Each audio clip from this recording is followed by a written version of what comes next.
बिस्मिल्लाहिर्रहमानिर्रहीम अल्हम्दुलिल्लाहि रब्बिल आलमीन व बिही नस्तईन व सल्लल्लाहु वसल्लम अला सय्यिदिल अंबिया'i वल मुरसलीन व अला आलिहि व अस्हाबिहि अजमईन व मन तबिअहुम बि ihसान इला यौमिद्दीन अम्मा बाद।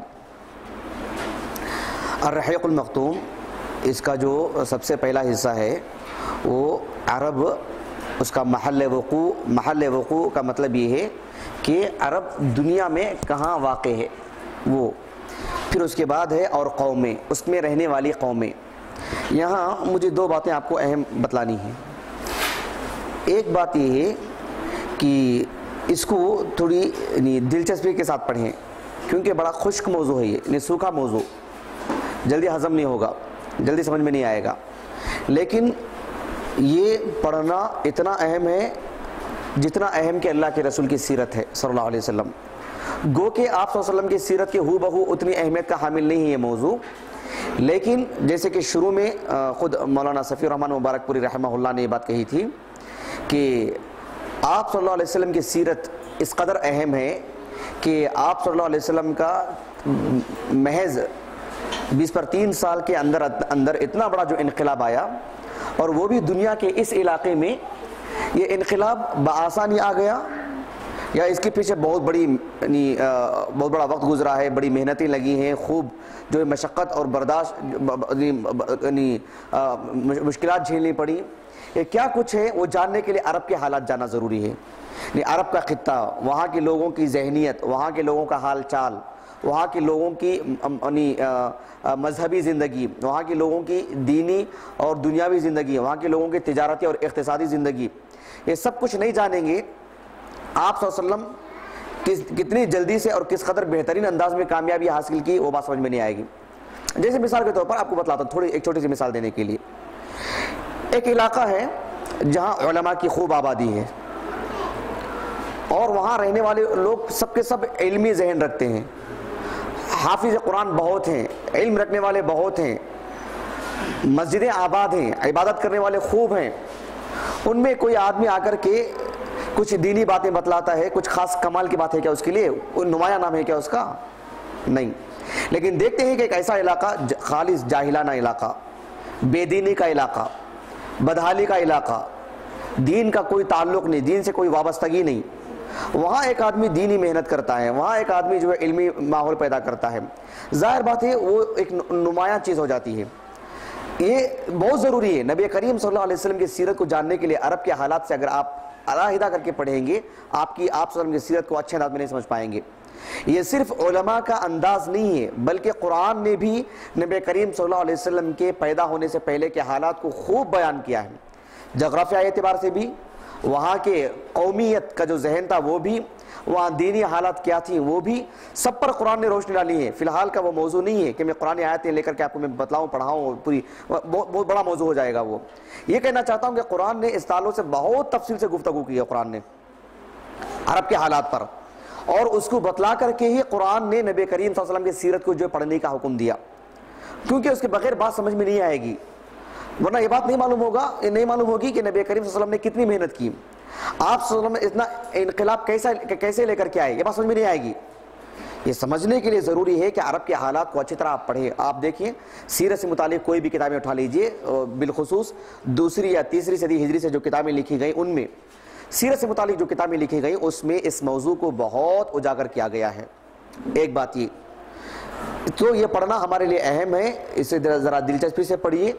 नहीं समझ में आता है तो आप खुल करके पूछिए। आप जल्दी मत कीजिए कि आप सल्लम की जो असल सीरत है, आपका बचपना, आपकी नबूवत से पहले की ज़िंदगी, नबूवत वो पढ़ने के चक्कर में इसे आप समझे ना समझे जैसे भी हो जल्दी करने के चक्कर में जाए, ये गलत है। आगे फिर आपके ज़हन में सवालात उठेंगे, ऐसा क्या वैसा क्या, फिर इधर आना पड़ेगा मुझे।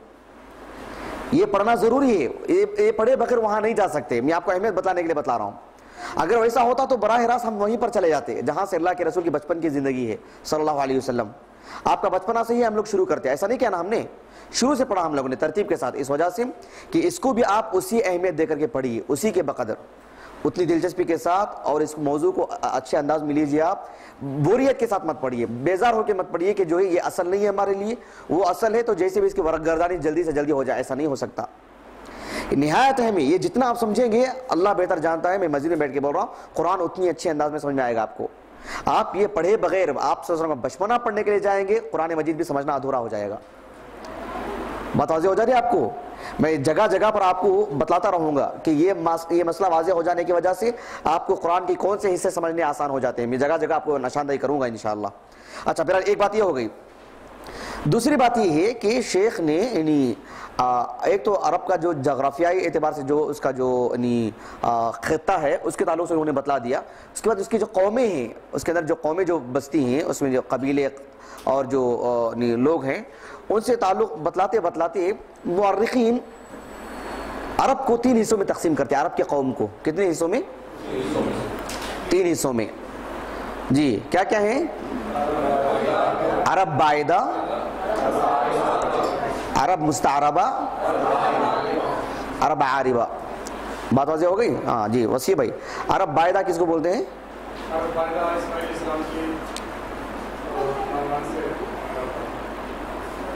अयूब भाई,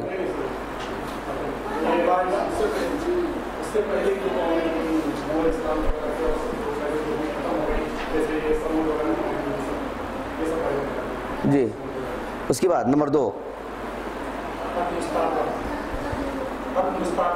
नंबर 2 तरतीब के एतबार से 3 में से कोई भी नंबर 2 नहीं, तरतीब के एतबार से नंबर 2। हाँ, अरब आरिबा। यहाँ अरब मुस्तारबा हम लोग पढ़ने जा रहे हैं। ये जानने से पहले जरा सी तफसील दोनों के ताल्लुक से होना जरूरी है, मतलब इजमाल के साथ, इजमालन। एक क्या है? अरब बाइदा।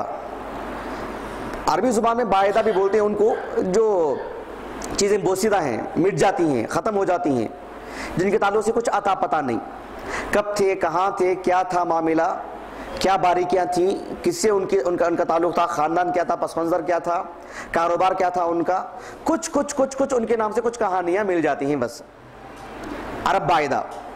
अरब बाइदा इसलिए उनको कहा जाता है कि अहले अरब,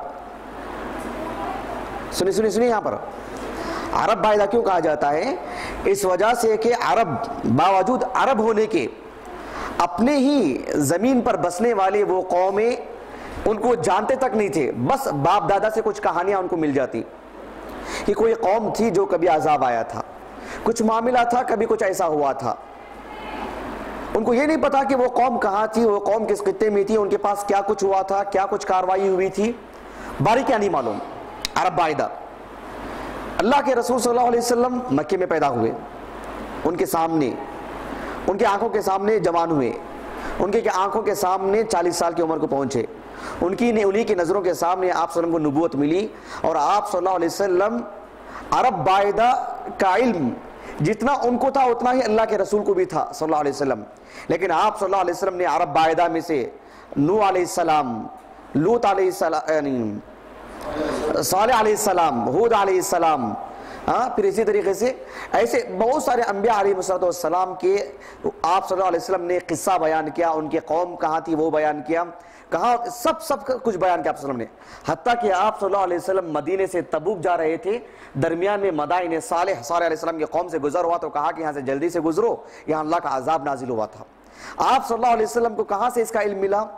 हालांकि अरब बाइदा है कौम, वो अरबों को नहीं मालूम उसके हालात क्या हैं, लेकिन ये आप सल्लल्लाहु अलैहि वसल्लम का एक मौजिज़ा था जो आप सल्लल्लाहु अलैहि वसल्लम ने किसी को निशानदेही की। यानी गोया कि अरब बाइदा जिसे अहले अरब जानते तक नहीं थे, नबी करीम सल्लल्लाहु अलैहि वसल्लम ने उसकी तफसीलात बतलाई। ये नबी करीम सल्लल्लाहु अलैहि वसल्लम का मुस्तकिल एक मौजिज़ा। तो अरब बाइदा महज इस वजह से हमको नहीं पढ़ना है कि कोई कौमें थी गुजर गई, नहीं, ये मुस्तकिल एक मौजिज़ा है अल्लाह के रसूल का सल्लल्लाहु अलैहि वसल्लम। कुरान अरब बाइदा से मुतालिक ऐसी गुफ्तगू करता है जैसे कि अल्लाह के रसूल थे उस वक्त सल्लल्लाहु अलैहि वसल्लम, आप उनके दरमियान पले बड़े, आप एक मुअर्रिख हैं, आप दुनिया देखे हुए, ऐसे मालूम होता है।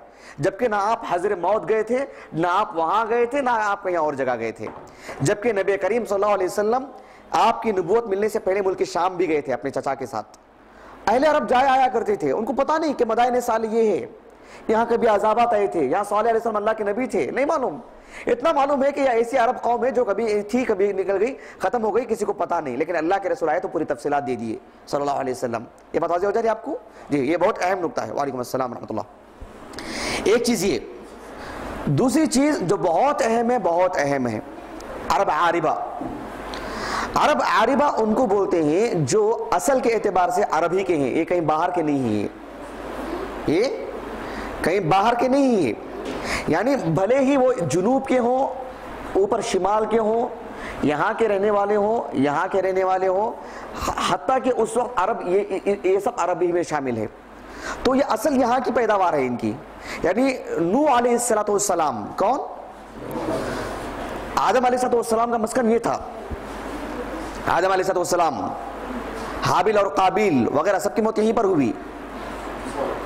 जो जिद्दा का जो इलाका है सबका मस्कन वही था। आदम अलैहिस्सलाम, उनके आल औलाद सब यहीं पलती बढ़ती रही। फिर उनकी जैसे नस्लें आगे बढ़ती गई, नूह अलैहिस्सलाम का मस्कन ये था। फिलहाल मैं वो नहीं पढ़ाने जा रहा हूँ, अरब आरिबा बताने जा रहा हूँ आपको, जरा ध्यान दीजिए आप। नूह अलैहिस्सलाम के ज़माने में जो अजीम तूफान आया, तूफान कोई छोटा मोटा इलाके का नहीं था, काफ़ी बड़े इलाके का तूफान था। वो दुनिया का सबसे अजीम तूफान था। और कश्ती जाकर की रुकी, बिल्कुल ये जो इलाका देख रहे हैं मुल्क शाम का जो सिरा देख रहे हैं, ऊपर का सिरा, ये इसका जो ऊपर का जो हिस्सा है वहीं पर जो है यानी हरात की पहाड़ियाँ हैं, वहीं पर वो जाकर के कश्ती रुकी। उसके बाद जो नस्ल आगे बढ़ने लगी, वहाँ से लोग निकलते हुए आए, कभी यहाँ कभी, तो उसमें से उनकी कुछ औलाद आकर के यहाँ रह गई, कुछ यहाँ रह गई, कुछ यहाँ। असल के एतबार से अरब कौम है वो, असल के एतबार से वही अरब कौम है जिनके बच्चे पूरे यहाँ आकर के फैलते फूलते गए, जिसकी वजह से ये अरब आरिबा कहलाते हैं। यानी ये असल अरबी हैं जो अरब ही के अंदर आकर के बस गए, वो अपनी ही आबादी, अपनी ही इलाके के अंदर, उनको अरब आरिबा कहा जाता है। बात वाज़ेह होगी आपको? उनको क्या कहा जाता है? अरब आरिबा। ये यमन के नीचे के लोग, ये पूरे लोग सब के सब अरब आरिबा हैं, जिनके ताल्लुक से उनके मशहूर कबीले क्या हैं, 2 कबीलों में वो बढ़ गए। फिर हर कबीले का मशहूर कबीले क्या क्या हैं, सब हम लोगों ने तफसील से पढ़ा। वो एक मरतबा पढ़ने से बात काफ़ी नहीं होती, वो जितनी मरतबा पढ़ेंगे आप कुरान पढ़ेंगे और बिलखुसूस तफसीर पढ़ेंगे। कुरान का माना और अलग चीज़ है, उसकी जब तफसीर पढ़ेंगे आप और हदीस उसकी शरह पढ़ेंगे, उसमें अरब आरिबा की बड़ी सख्त ज़रूरत पेश आएगी। जो उसमें ज़्यादा अंदर दाखिल होगा उसे ज़्यादा ज़रूरत पेश आएगी। जो ज़्यादा तफसील से मुताला करना चाहता है उसे अरब आरिबा, जितना ज़्यादा उसे अरब आरिबा पर दस्तरस रहेगी, वो कुरान की तफसीर को, अहादीस की शुरुआत को उतने ही मज़े के साथ, उतने ही कम वक्त में बहुत ज़्यादा इस्तिफादा कर सकता, ज़्यादा फ़ायदा उठा सकता है वो अरब आरिबा पे, जिससे तमक्कुन होगा। यहां तक बात वाज़ेह होगी आपको? अच्छा, नंबर 3 अरब मुस्ताअरबा। इसको पढ़ने से पहले जरा सा आप ध्यान दें अरब मुस्ताअरबा को, जरा मेरी तरफ देखें। अरब मुस्ताअरबा मैं उम्र में बतलाते रहता हूं आप लोगों को, इन्हीं क्या बोलते हैं उसको, जैसे हम बोलते इस्तिग़फ़ार, जो बोलते हैं इस्तिग़फ़ार है, इस्तिस्क़ा है, हाँ, इस्तेमाल है, अमल करना। इस्तेमाल बोलते हैं किसी चीज को अपने अमल में लाना, काम में लाना। वैसे ही अरब से इस्ताअरबा, यानी अपने आप को अरबी बनाना। वो अरब का तो है नहीं, अपने आप को अरबी बना रहा है। समझ रहे हैं? जैसे गफरा के माने आते हैं मगफिरत करना, अल्लाह मगफिर ली, अल्लाह तो मेरी मगफिरत फरमा, गफरा के माने। लेकिन इस्तग़फ़रा बोलते हैं गोया कि अल्लाह मैं तुझसे मगफिरत चाहता हूं, मगफिरत तलब करता हूं, वो माना हो गया। बात वाज़ेह होगी? जैसे अमल है, अमल करना, अमिल तू बोलेंगे मैंने अमल किया, इस्ताअमल तू मैंने इसे अमल में लाया। वैसे ही अरब से इस्ताअरबा बोलते हैं अपने आप को अरबी बनाना, अपने आप को अरब का बाशिंदा शुमार करना।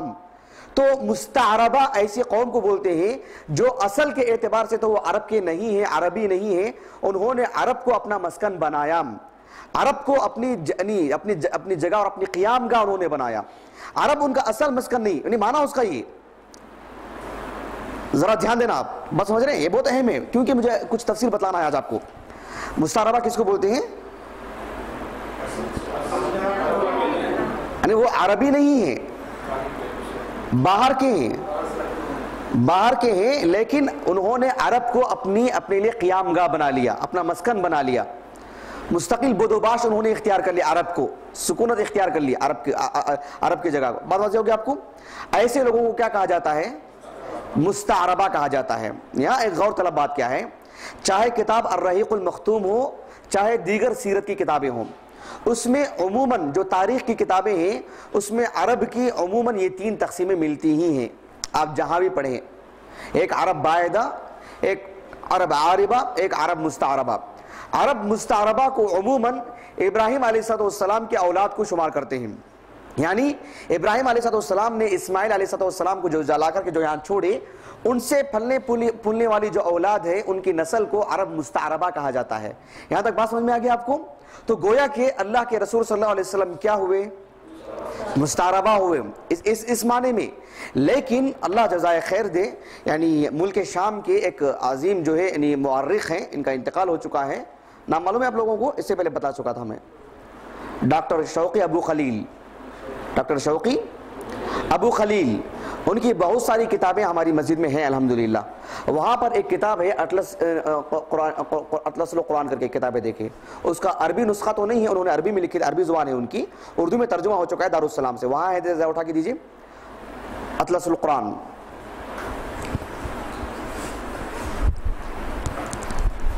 जहाँ है आप वहीं पर, हाँ जी माशाल्लाह।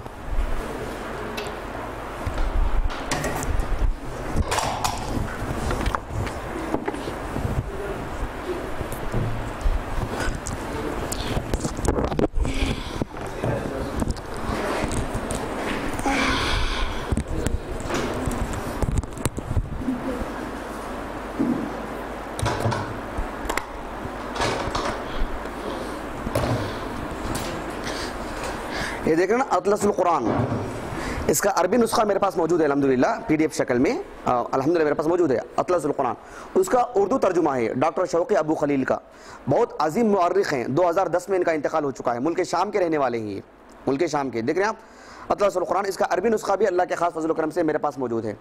ये उन्हीं की किताब है अटलस सीरत नबवी, अटलस सीरत नबवी। अटलस के माने मालूम है आप लोगों को? हाँ, इटालियन जुबान है असल में ये। अटलस के माने आते हैं, बोली बोली, वही दुनिया के जो नक्शे जो होते हैं, जिस जगह के इलाके की निशानदेही करना मकसूद होता है, उसी को अटलस कहा जाता है। तो अटलस अरबी में अटलस कहते हैं, तो से अटलस है, अटलस सीरत नबी, ये भी उन्हीं की किताब है, और इसका अरबी नुस्खा भी अल्हम्दुलिल्लाह मेरे पास मौजूद है। असल में गिर गया था वो।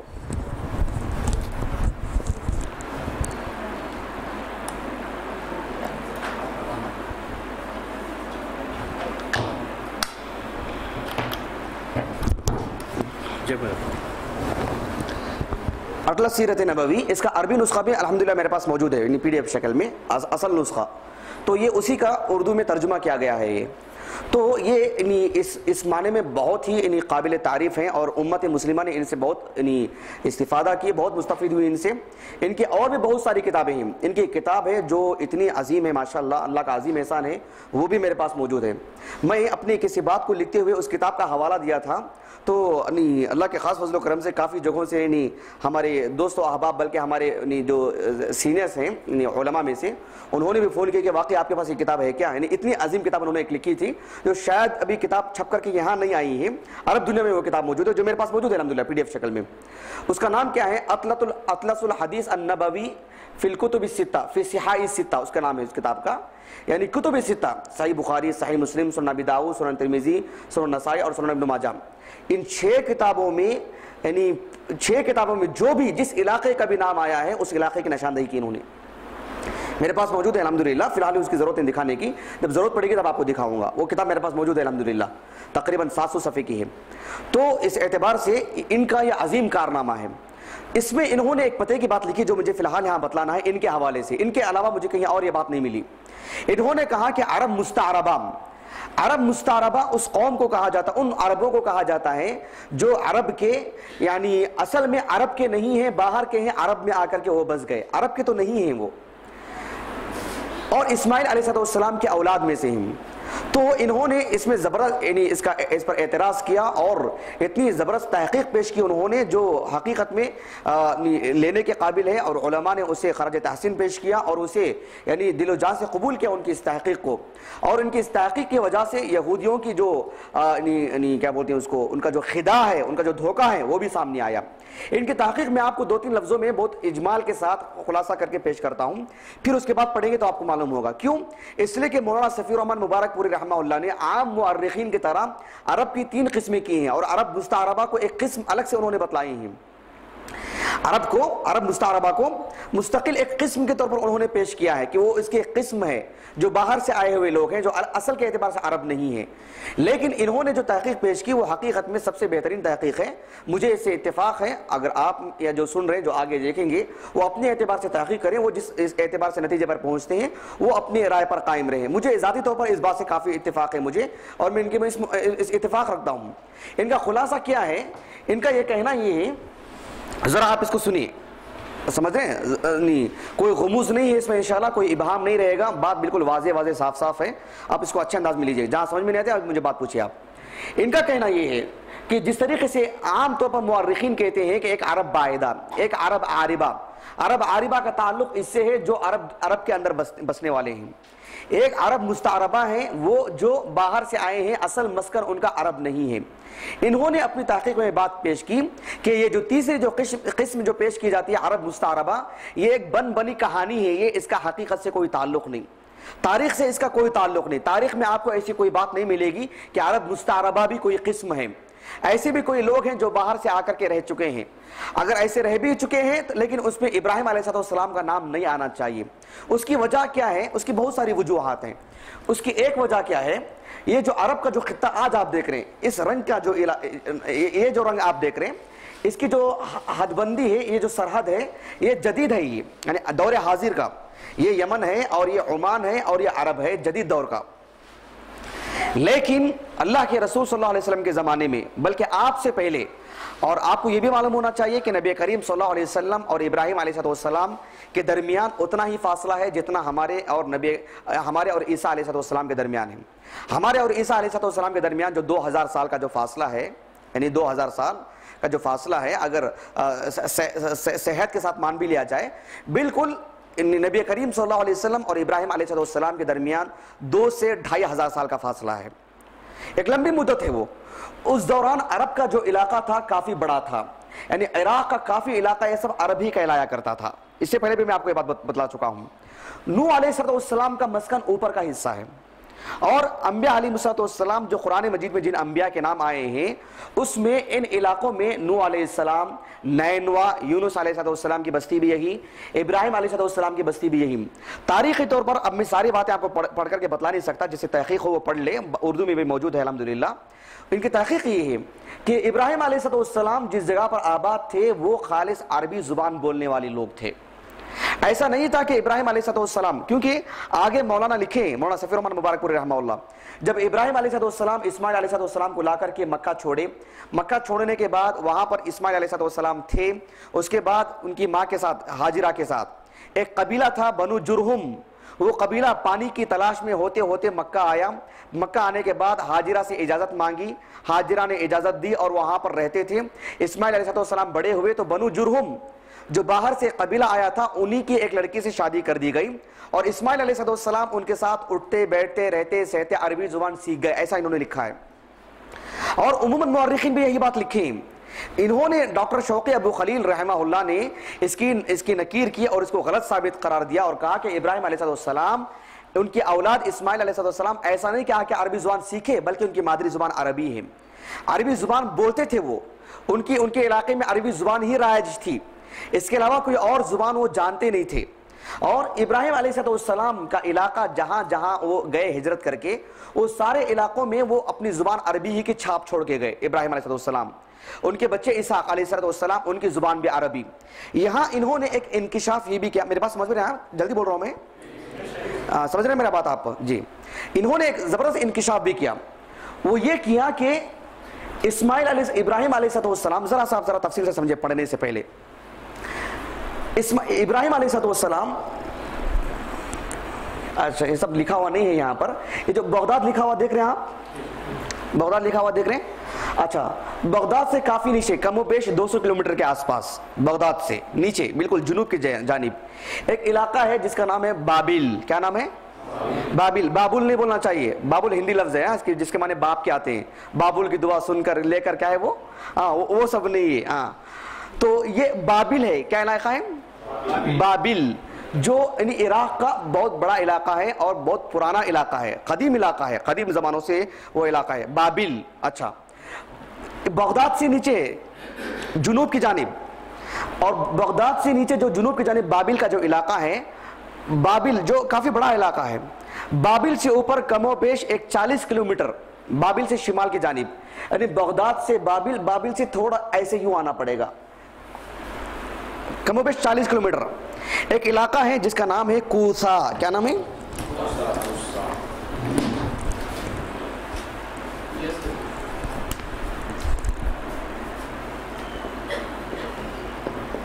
कूसा, अलिफ मकसूरा, कूसा। क्या नाम है? कूसा, कूफा नहीं, कूसा, जो बाबिल से शिमाल मशरिकी जानिब बगदाद से नीचे आकर के ऐसे 40 किलोमीटर बाबिल से कूसा नामी इलाका है। इब्राहिम अलैहिस्सलाम की विलादत वहीं पर हुई। इब्राहिम अलैहिस्सलाम की, इब्राहिम अलैहिस्सलाम को नबी भी वहीं पर बनाया गया। इब्राहिम अलैहिस्सलाम का जो बाप था आजर, आजर के माने असल में पुजारी के हैं, वो चूंकि बुतों का बड़ा पुजारी था इसी वजह से वो आजर कहलाने लगा, वो आदर या आजर, तो कुरान ने उसे आजर कहा और वो पुजारी था वो। और इब्राहिम अलैहिस्सलाम को नबी भी वहीं पर बनाया गया और इब्राहिम अलैहिस्सलाम अपनी नबूवत के सिलसिले में जो सरगर्मियां थी वहीं पर जो है वो उसी मामले में सरगर्म थे, यहां तक कि इब्राहिम अलैहिस्सलाम को वहां से निकाला गया, उनके वालिद की तरफ से उनको जो है वहां से जबरदस्ती निकाला गया। कूसा नामी इलाका, कूसा नामी इलाका से इब्राहिम अलैहिस्सलाम नीचे आए। बाबिल का अभी जो इलाका बतलाया था मैं आपको, बाबिल से बगदाद से नीचे बाबिल और बाबिल से भी नीचे एक इलाका है कूफा। क्या नाम है?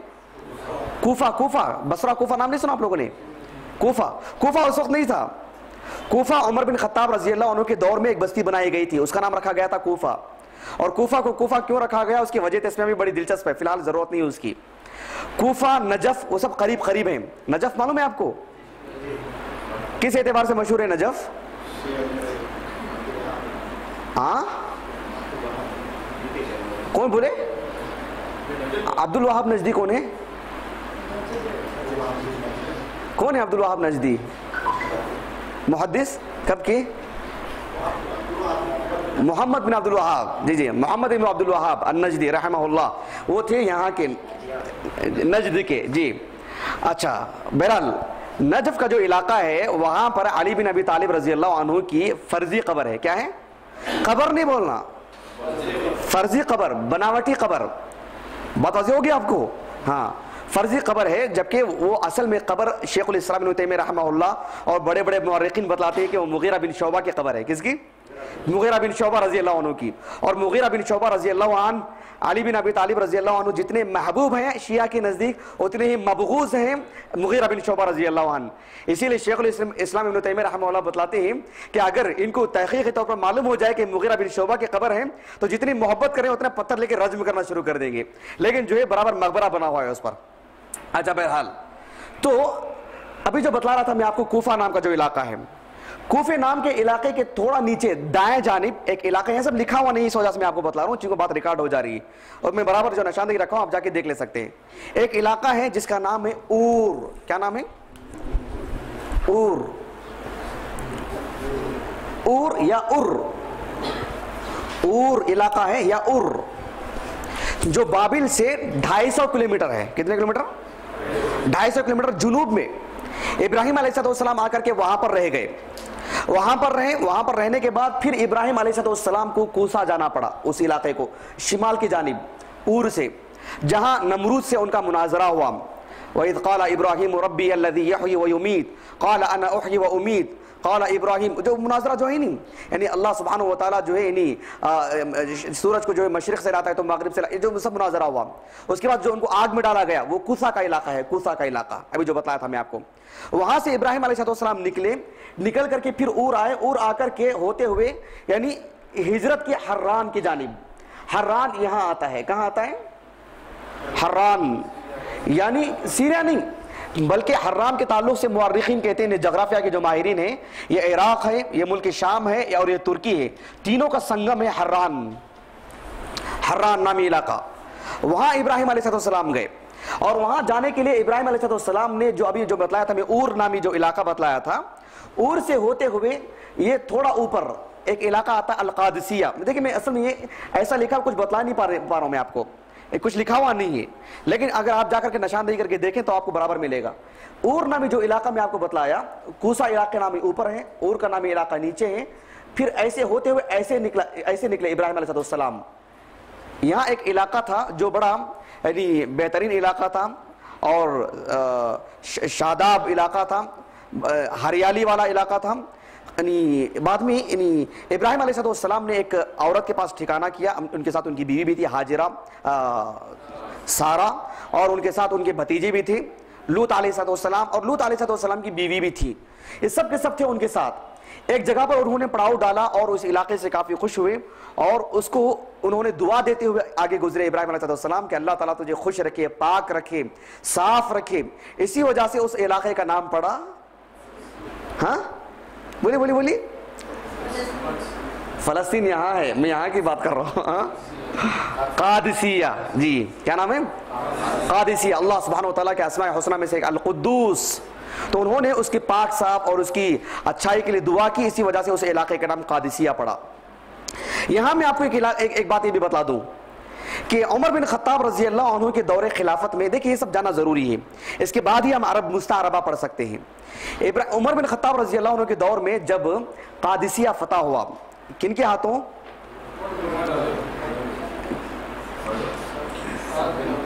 साद बिन अबी वक्कास रज़ियल्लाहु अन्हु।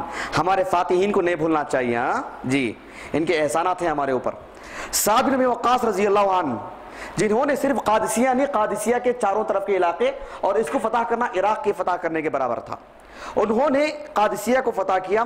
फतह करने के बाद कादिसिया से शिमाल की जानिब जो कूसा नामी जो इलाका है उसकी तलाश करते हुए गए, वो लोगों से पूछते हुए, और गए जाकर के उनके आंखों से आंसू निकले और जो है बिल्कुल वो बेकाबू हो गए, और उन्होंने कुरान मजीद की वो आयत करीमा की तिलावत की जो सूरह आल इमरान की है, वतिलकल अय्यामु नुदाविलुहा बैनन नास, कि अल्लाह सुब्हानहू व तआला अपने दिनों को फेरते रहता है, कभी उनके हक में अच्छे दिन होते हैं, कभी उनके हक में अच्छे दिन होते हैं। ये वही इलाका है जहां इब्राहिम अलैहिस्सलाम को तौहीद के खातिर आग में जलाया गया। आज अल्लाह ने मुवाहिदीन के जरिए से इस इलाके को फतह कराया है करके, साद बिन अबी वक्कास रज़ियल्लाहु अन्हु ने। तो बहरहाल इब्राहिम अलैहिस्सलाम अपने घर वालों के साथ, अपने अहल खाना के साथ कादिसिया के इलाके को होते हुए हर्रान गए। हर्रान, वहां पर रहे वो। हर्रान से होते हुए मुल्क शाम का जो इलाका देख रहे हैं आप, यहां पर एक इलाका है हल्ब, क्या नाम है? यहां लिखा हुआ देख रहे हैं आप, ALEPPO, वो अंग्रेजी का फिलहाल का नाम है, लेकिन उसका असल नाम है हल्ब। काफी पुराना नाम है। आपने सुना होगा अरबी जुबान में दूध के लिए हलीब बोलते हैं। क्या बोलते हैं? हलीब बोलते हैं। वल्लाहु आलम, अल्लाह बेहतर जानता है। लेकिन तारीख में यह बात आती है कि इब्राहिम अलैहिस्सलाम ने हल्ब में पड़ाव डाला, काफ़ी दिन थे, और वहाँ बकरियों, मेहमान नवाजी उनके काफ़ी मारूफ है। वो बकरियों का जो है रेवर था उनके पास, उससे दूध धोते और फ़कीरों को बुला करके जो है पिलाया करते थे। तो लोग जो है उस इलाके को जो हल्ब हल्ब गोया के लोगों को ये बुलाया करते थे कि वहाँ पर दूध मिलेगा, वहाँ पीने के लिए दूध मिल जाएगा। गोया दूध की डेयरी बन गई थी, वो हल्ब हल्ब करके लोगों को बुलाया करते थे। इस वजह से वल्लाहु आलम उस इलाके का नाम हल्ब पड़ गया। क्या पड़ गया? हल्ब। जी, इब्राहिम अलैहिस्सलाम हल्ब में थे, जहां इदरीस अलैहिस्सलाम भी वहां से गुजरते हुए ही जो है मक्का आए थे हज करने के लिए, जो तारीख में ये बात आती है। वल्लाहु आलम। अच्छा, बहरहाल इब्राहिम अलैहिस्सलाम यहाँ थे। ये जानना बहुत जरूरी है, अरब मुस्ताअरबा की जो कहानी है उसको इन्होंने इतने अच्छे अंदाज में गलत करार दिया है। उसको जानने के लिए जब तक ये सारी चीजें नहीं जानेंगे पस मंजर, वो कहानी कितनी झूठी है नहीं मालूम होगी आपको। वरना दो लफ्जों में मैं बोलूंगा आप मुझ पर एतमाद कर लेंगे, ऐसा नहीं। इसलिए आपको ये सारी चीजें तफसील से बतला रहा हूं आपको, क्योंकि मुझे भी उनकी बात पे कैसे यकीन कर ले सकता हूं जब तक कि मैं ज़ाती तौर पर तहकीक ना करूं। इसी वजह से मैं आपको ये तहकीक बतला रहा हूं। तो इब्राहिम अलैहिस्सलाम हल्ब में थे। हल्ब में थे, हल्ब में रहने के बाद वहां से वो फलस्तीन आए। फलस्तीन आज का जो इलाका है काफी छोटा नजर आएगा आपको। ये जो इलाका देख रहे हैं आप, ये फलस्तीन का इलाका, इसराइल है ये। लेकिन उस दौर में फलस्तीन काफी बड़ा इलाका, बल्कि मुल्क शाम का भी काफी बड़ा इलाका, उर्दून का भी काफी बड़ा इलाका, बल्कि मुल्क शाम कहते थे तो बहुत बड़ा इलाका था, और फलस्तीन भी काफी बड़ा उसी में जम हो गया था। तो इब्राहिम अलैहिस्सलाम हल्ब से होते हुए मुल्क शाम का जो नीचे का जो हिस्सा है फलस्तीन, वहां आए। वहां आकर के काफी दिन थे वहां पर। फिर वहां से होते हुए अपनी बीवी सारा उनको लेकर के मुल्क मिस्र गए। ये मिस्र का इलाका है। मिस्र का जो शिमाल का जो इलाका, जो काहिरा जो लिखा हुआ देख रहे हैं आप, काहिरा, ये काहिरा जो इलाका ये भी काफ़ी कदीम इलाका है। काहिरा से दाएं जानिब जो इलाका है वो हर दौर में हुक्मरानों का इलाका है, चाहे वो यूसुफ अलैहिस्सलाम के ज़माने में अजीज़ मिस्र की हुक्मरानी हो, फ़िरऔन की हुक्मरानी हो, उसके बाद वालों की हुक्मरानी हो, शिमाल का जितना भी इलाका है मिस्र का, ये हुक्मरानों का इलाका रहा है। तो इब्राहिम अलैहिस्सलाम यहाँ पर आए, फिर उसके बाद जो वाक़या हुआ सो हुआ जो उनके साथ, वो वाक़या आगे भी आ रहा है, हम लोग पढ़ेंगे इंशाअल्लाह। फिर वहाँ से उनके साथ हाजिरा साथ हो गई उनको लेकर के इब्राहिम अलैहिस्सलाम आए और आकर के फ़लस्तीन ही में रहने लगे।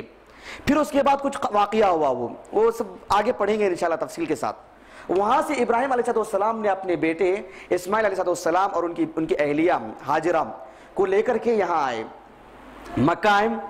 मक्का आकर के मक्का छोड़ करके चले गए, फ़लस्तीन ही में थे। अब यहाँ पर एक गौर तलब बात क्या है, इब्राहिम अलैहिस्सलाम के लिए ये इलाका असल है कि इनका इलाका अजनबी है? अजनबी है, क्योंकि वो यहाँ के हैं। इब्राहिम अलैहिस्सलाम उनका असल इलाका तो ये नहीं ना जी। एक बात ये हुई।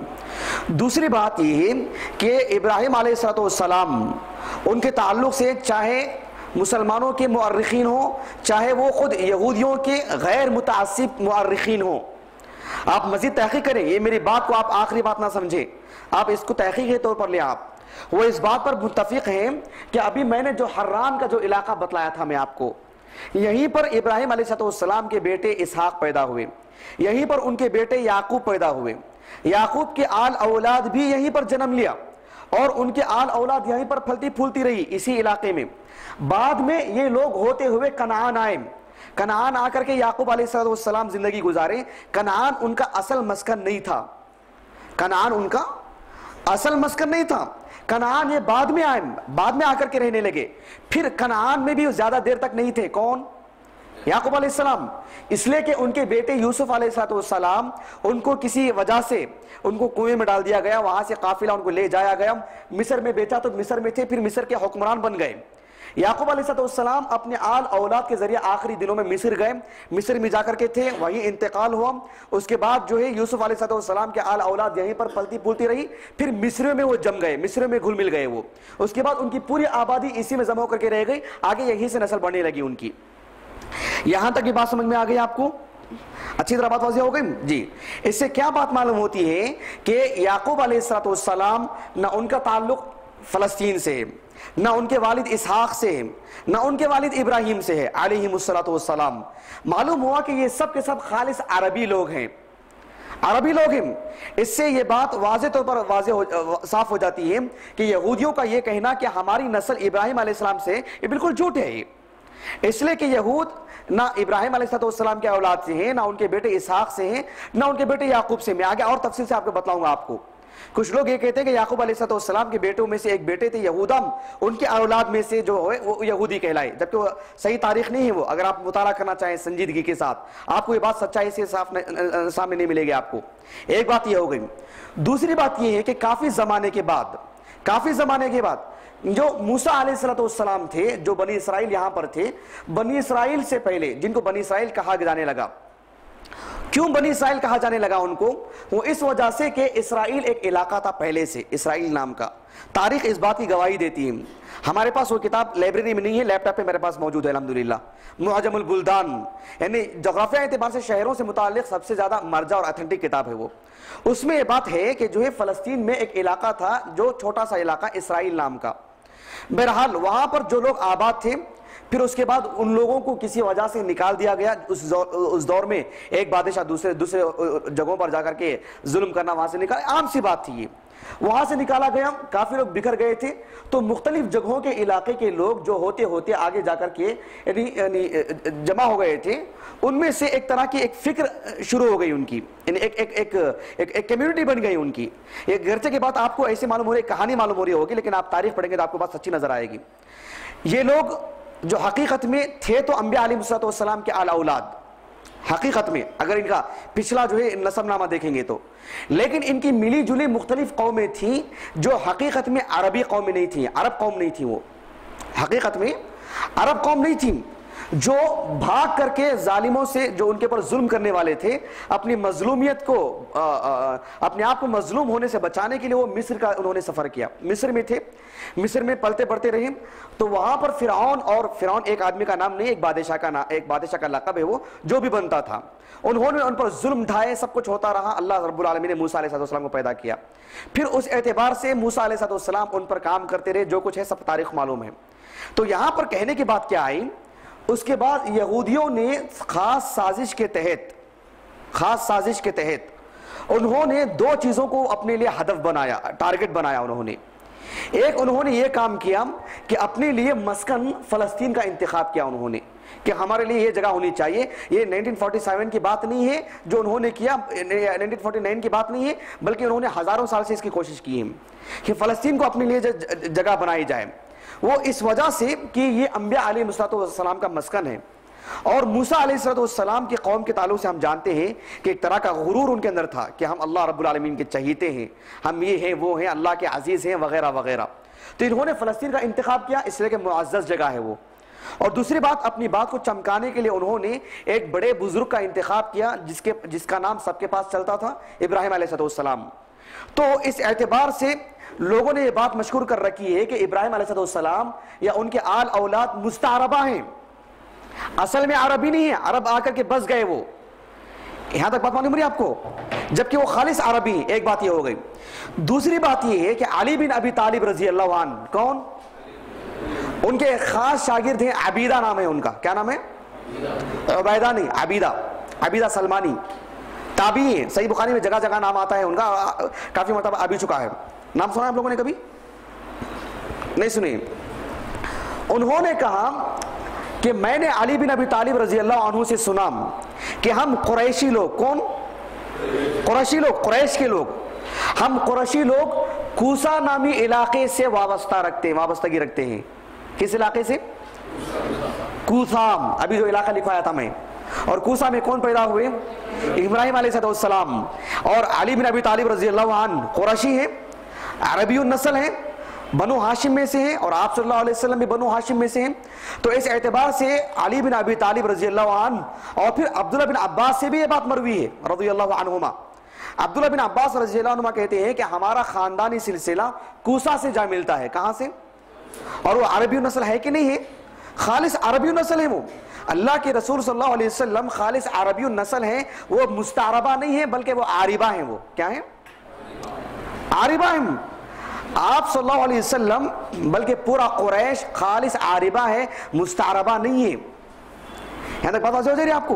हाँ, ये बात मुझे बतलाना था कि इब्राहिम अलैहिस्सलाम और उनके आल औलाद सब के सब, यानी आप सल्लल्लाहु अलैहि वसल्लम का पूरा खानदान, पूरा कुरैश, ये आरिबा है, असल अरबी है, मुस्तारबा नहीं है।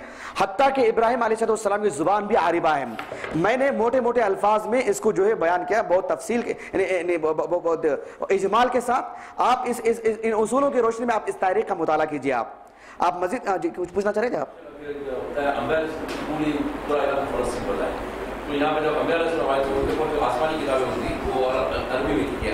यहाँ एक सवाल पैदा, अच्छी बात है ये।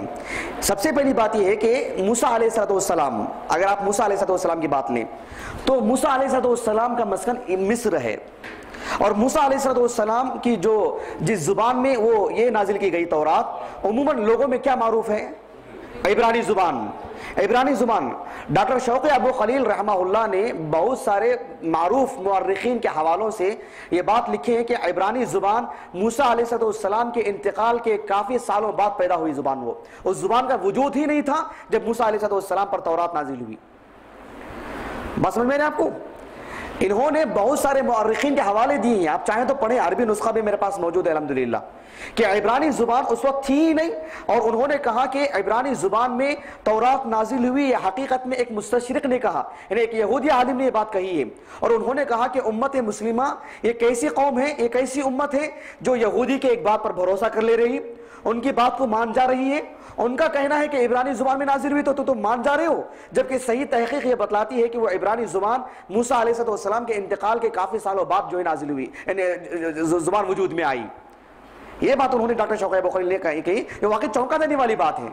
सब हज़रत यही जानते हैं कि जो इब्रानी ज़ुबान में नाजिल हुई, जबकि उनकी बोल चाल की ज़ुबान जो किताब नाजिल हुई तौरात, वो और ये कहते हैं कि इब्रानी ज़ुबान ना अपने असल शक्ल में मौजूद है आज, ना मूसा अलैहिस्सलाम के पर जो तौरात नाजिल हुई उस ज़ुबान का वजूद भी उस वक्त तक भी नहीं था जब इब्रानी ज़ुबान वजूद में आई।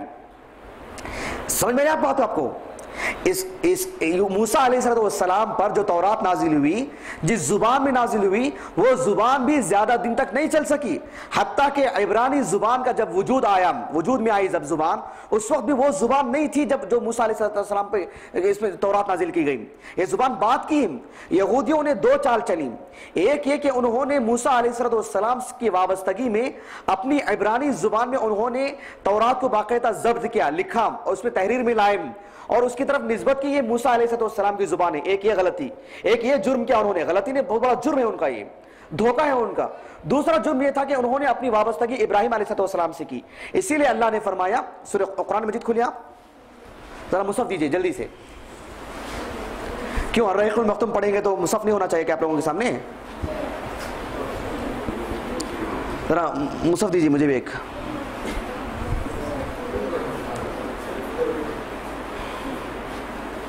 ऐसा बात हो गया, ये जो यूसुफ अलैहिस्सलाम को जब फलस्तीन से मिस्र लेके आया, मिस्र में ऑलरेडी जो है हुकूमत थी जो अजीज। एक मिनट, सवाल अच्छा है आपका, जरा ये हो जाने दो, खलल नहीं होना। सवाल अच्छा है आपका माशाल्लाह जी, इसीलिए बोल रहा हूं मैं। आप बात लेना है अच्छे से लेना चाहिए, तहकीक के साथ, आपको हजम होना चाहिए, आपको इत्मीनान हो।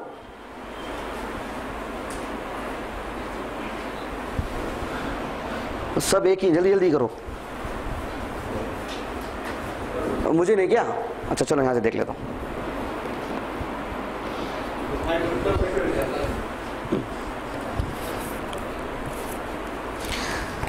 सूरह आल इमरान खोलिए जल्दी से, सुनो तबीयत साथ नहीं दे रही मुझे।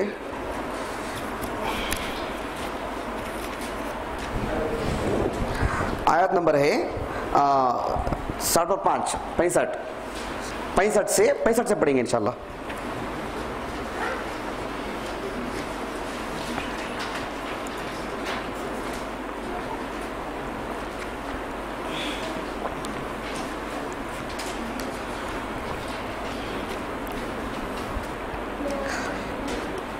देखिए अल्लाह सुब्हानहू व तआला ने फरमाया, या अहलल किताब। इसे असल में मामला क्या है मालूम क्या? सच्चाई से अगर मैं बोलूं, यानी अंबिया अलैहिस्सलाम की अगर तारीख पढ़ना हो, अल्लाह ने मुझे ज़िंदगी अता फरमाई और अल्लाह सुब्हानहू व तआला मुझे सेहत अता फरमाए और जो है यानी इंशाअल्लाह यानी हमारे जो कोर्सेस जो चल रहे हैं अभी 5-6 साल का जो कोर्स करके है, उसमें आपको मैं अंबिया अलैहिस्सलाम के किस्से भी पढ़ाऊंगा मैं आपको। बहुत दुख होता है मुझे जब मैं पता नहीं अभी तक मुझे इत्मीनान नहीं हुआ है। अंबिया अलैहिस्सलाम के नाम पर जो किस्से कहानियों की जो किताबें बाजार में मिलती हैं या जो है यानी कहीं तकरीरें सुनता हूँ, अल्लाह बेहतर ज़ाती तौर पर मुझे अभी तक इत्मीनान नहीं हुआ है। अंबिया के किस्सों को कुरान ने बड़ी संजीदगी से बयान किया, उसे बहुत ठहर के बड़ी साफ सफाई के साथ पढ़ने की ज़रूरत है। अंबिया अलैहिस्सलाम के किस्सों को भी इंशाअल्लाह मैं एक के बाद दीगर एक किस्सा करके पढ़ाऊंगा और इसके लिए सबसे बेहतर किताब अब तक जितनी किताबें लिखी गई हैं हाफिज इब्न कसीर रहमहुल्लाह की किताब है। इससे उम्दा किताब आपको नहीं मिलेगी, समझ रहे ना? हाफिज इब्न कसीर रहमहुल्लाह की क़ससुल अंबिया जो किताब है, इतनी उम्दा, इतनी लाजवाब, लेकिन आपको मैं ये भी ज़रूर कहूँगा कि आप अकेले पढ़ेंगे आप नहीं समझ पाएंगे, उस कदर गहरी किताब है वो। उसके लिए किसी उस्ताद की निगरानी है। मैं मेरा हल्का जमाने के लिए नहीं बोल रहा हूँ कि मेरे पास पढ़ो, कहीं भी पढ़ो उस्ताद की निगरानी में पढ़ो, बड़ी उम्दा किताब है। मुझे अल्लाह ने तौफीक दी, मैं ज़रूर पढ़ाऊँगा इंशाअल्लाह। अंबिया के किस्से पढ़ना हो तो इब्न कसीर रहमहुल्लाह की किताब बड़ी लाजवाब किताब। देखिए अल्लाह रब्बुल आलमीन ने फरमाया, या अहलल किताब, अहले किताब, लिमा तुहाज्जूना फी इब्राहिम, यानी अहले किताब इब्राहिम अलैहिस्सलाम के हक में क्यों तुम हुज्जत करते हो, क्यों बातचीत करते, क्यों उनके हवाले से बात करते हैं, यानी तुम्हारे मामलात के लिए उनको दरमियान में क्यों लाते हैं, जबकि यहूदी इब्राहिम अलैहिस्सलाम से क्या ताल्लुक रखते हैं? हमारे ज़हनों में क्या है, इसराइल याकूब अलैहिस्सलाम के औलाद में से हैं वो। अगर उनके औलाद में है तो इब्राहिम के औलाद में नहीं है वो अलैहिस्सलाम। बात एक ही है ना, कुरान नफी करता उसकी। कुरान ये कहता है कि या अहलल किताब लिमा तुहाज्जूना फी इब्राहिम, इब्राहिम अलैहिस्सलाम की जिंदगी को लेकर, उनकी शख्सियत को लेकर कि तुम क्यों बात करते हो, तुम्हारे से उनका क्या ताल्लुक? वमा उनज़िलति तौरात वल इंजील इल्ला मिन बादी, तौरात और इंजील तो उनके इंतकाल के हजारों साल बाद नाजिल हुई है, और उसके बाद तुम्हारा वजूद हुआ, उसके बाद तुम्हारा वजूद हुआ, उनसे तुम्हारा क्या ताल्लुक? याकूब अलैहिस्सलाम से तुम्हारा क्या ताल्लुक? उनसे क्या आशनाई है तुम्हारी? उनसे तुम्हारा क्या संबंध है? कोई ताल्लुक ही नहीं तुम्हारा, कोई रिश्ता नाता नहीं तुम्हारा।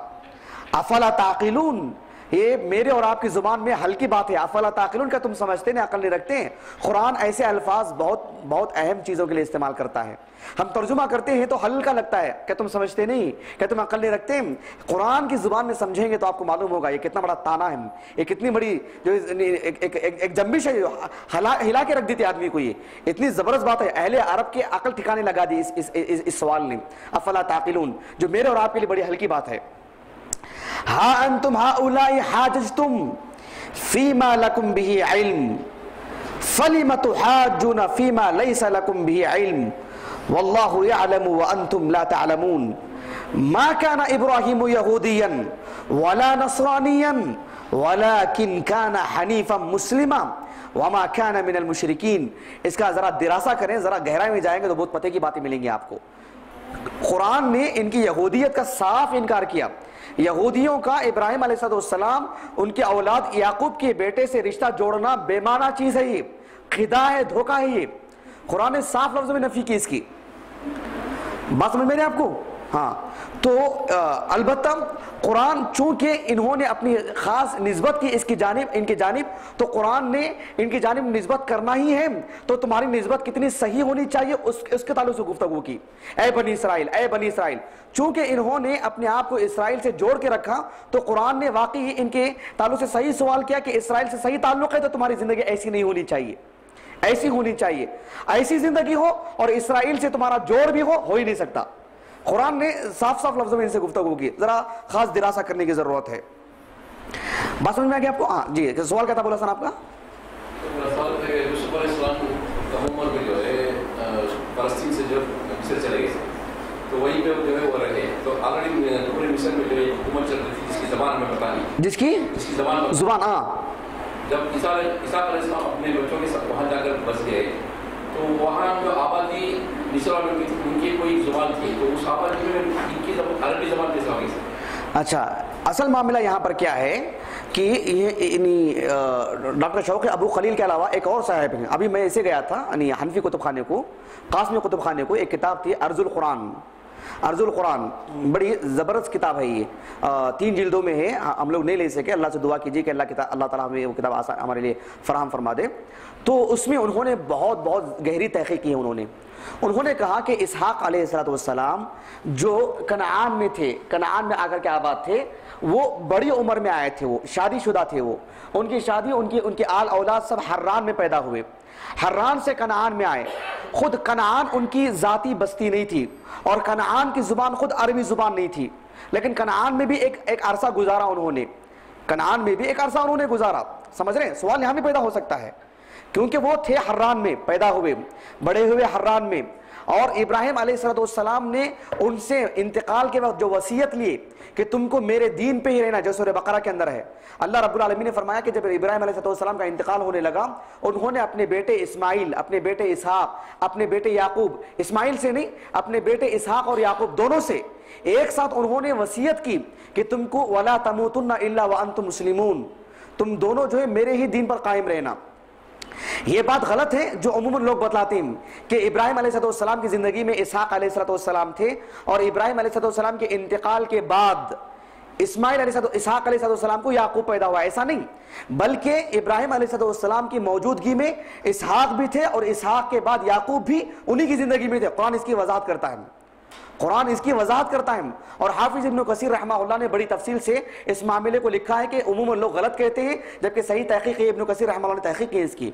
और उन्होंने कहा कि याकूब अलैहिस्सलाम भी उनकी जिंदगी में मौजूद थे। तो इब्राहिम अलैहिस्सलाम ने अपने आल औलाद से जो वसीयत की, और याकूब अलैहिस्सलाम जो बड़े बड़े वो हर्रान में, हर्रान से होने के बाद शादीशुदा सब कुछ होने के बाद वो कनान गए। कनान ये इलाका है, कनान काफी बड़ा सोबा है एक, तो वहां पर वो रहते थे। वो खुद उनके लिए एक अजनबी इलाका, और वहां की मादरी जुबान भी अरबी नहीं थी, उन्होंने वहां पर आकर के थे तो जाहिर बात है उनको वहां की जुबान उन्होंने सीखी होगी, वहां की बोलचाल उन्होंने जानी होगी। अब यहां ही सवाल पैदा हो जाता है फिर मिस्र जाने के बाद क्या? तो फिर ऐसी सूरत में मिस्र में जाने के बाद बदरजा औला उन्होंने सीखी होगी। अब यहां पर एक सवाल ये पैदा होता है, आपने जो कहा कि जो है याकूब अलैहिस्सलाम जब मिस्र गए तो मिस्र जाकर के कौन सी जुबान सीखी? आप अंदाजा लगाइए, जब याकूब अलैहिस्सलाम मिस्र में थे, कनान में थे, और यूसुफ अलैहिस्सलाम बहैसत बादशाह के नहीं, बहैसत बादशाह के नहीं बल्कि बहैसत इक्तिसादियात के माहिर वो मिस्र में थे। उनके पूरे के पूरे 10 बच्चे अनाज लेने के लिए गए, किस जुबान में बातचीत की होंगे वो वहां के लोगों से? यूसुफ अलैहिस्सलाम ने अपने भाई को रोका, उनके भाइयों से बात की, किस जुबान में बात की? जाकर के रहने के बाद जुबान सीखना अलग चीज है, वो एक आम चीज है, जो इंसान जहां जाता है बोलचाल सीख के लेता है।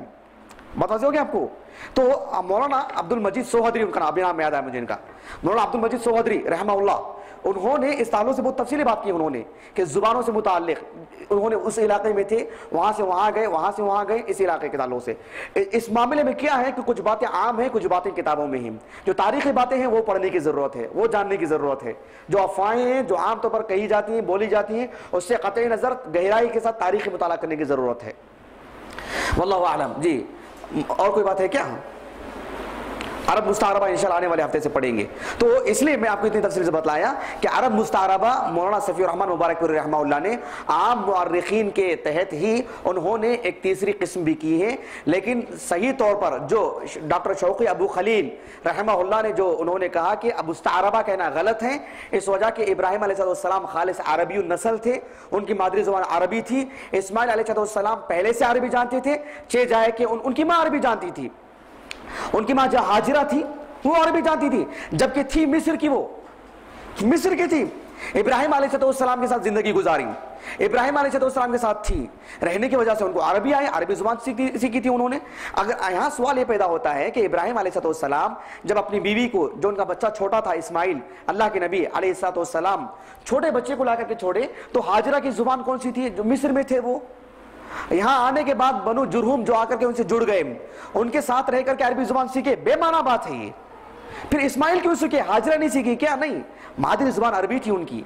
हाजिरा अलैहिस्सलाम अरबी जुबान बोलती थी, इब्राहिम अलैहिस्सलाम के साथ रह करके अपने बच्चे के साथ अरबी में बात क्या करती थी।